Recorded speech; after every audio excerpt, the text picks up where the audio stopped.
Et bonjour à toutes, bonjour à tous, c'est Darvigian, bienvenue pour une vidéo un peu spéciale puisqu'il va s'agir d'un top 10 des personnages copiés-collés de chez Marvel et DC Comics. Donc je vais dire les deux personnages qui sont pour moi un copier-coller et on verra lequel a été créé en premier. Ça va être un espèce de qui a copié qui. Dixième place, on retrouve The Wasp et Bumblebee. Donc Wasp, donc la guêpe de chez Marvel et Bumblebee, personnage de chez DC Comics. Sur ce coup, c'est la guêpe qui a été créée en premier. Le personnage a été créé en 1963, quant à Bumblebee, elle a été créée en 1976.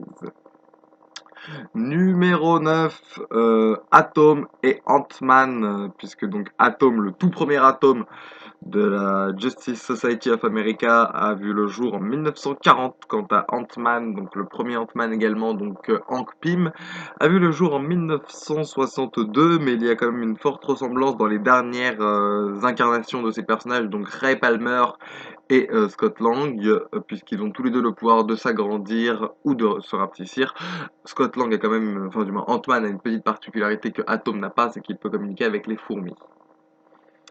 Numéro 8, Darkseid et Thanos, puisque Darkseid, donc personnage de ces DC Comics, et Thanos de chez Marvel, comme on peut le voir dans le Marvel Cinematic Universe, qui sont tous les deux des espèces de tyrans intergalactiques qui veulent mettre la main sur un objet cosmique ultime, le cube cosmique ou le gant de l'infini pour Thanos, l'équation d'Antiville pour Darkseid, qui leur permettra de mettre d'accomplir leur rêve de gloire et de domination interplanétaire et intergalactique.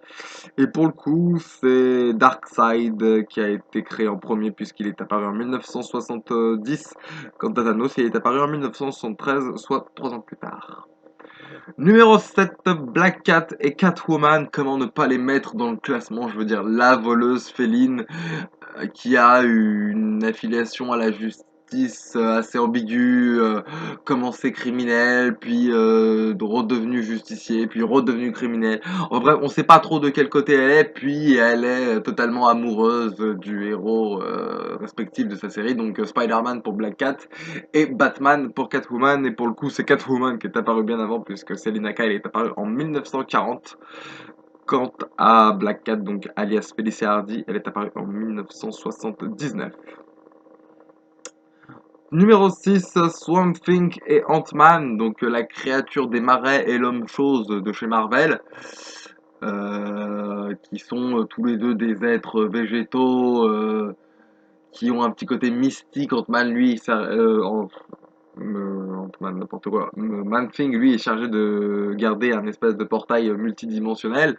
Quant à Swamp Thing, il est relié à une force paranormale connue sous le nom de la Sève. Et là, c'est extrêmement serré puisque Man-Thing a été créé en mai 1971 et Swamp Thing a été créé en juillet 1971. Donc, comme quoi, à quelques mois près. Ensuite, numéro 5, Ultron et Brainiac. Alors là, c'est de l'intelligence artificielle.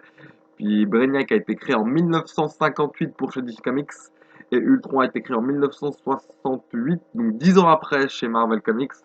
Leur ressemblance va même jusqu'à dans leur différence parce que Ultron est plus considéré comme un ennemi des Vengeurs, donc d'un groupe au sens large, et Superman est considéré comme un ennemi de... Enfin, du moins, Brainiac, justement, est considéré comme un ennemi de Superman, donc juste un individu, et c'est ça, et bon, il est arrivé à Brainiac de le confronter à la Ligue de Justice, mais il a été également été arrivé à Ultron qui soit confronté juste à Daredevil, tu vois le truc.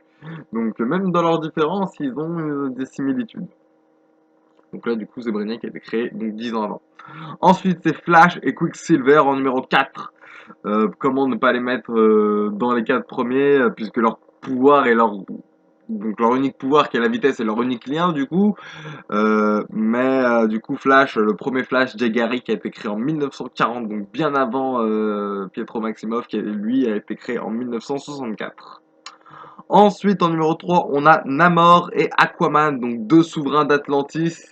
Et pour le coup, chose assez surprenante, c'est Namor qui a été créé en premier, donc chez Marvel en 1939. On a pu voir aux côtés de Captain America. C'est l'un des rares premiers super-héros avec la première torse humaine, donc John Hammond, je sais plus comment il s'appelle exactement, et Captain America qui ont été créés en 1930. 39 même, et quant à Aquaman, il a été créé en 1941. Ensuite, en numéro 2, c'est Deathstroke et Deadpool, puisque les deux mercenaires de chez Marvel et DC ont été créés à 11 ans d'écart. Deathstroke en premier en 1980 et Deadpool en deuxième en 1991. Ils ne sont pas dans le top, mais on peut quand même citer quelques mentions honorables comme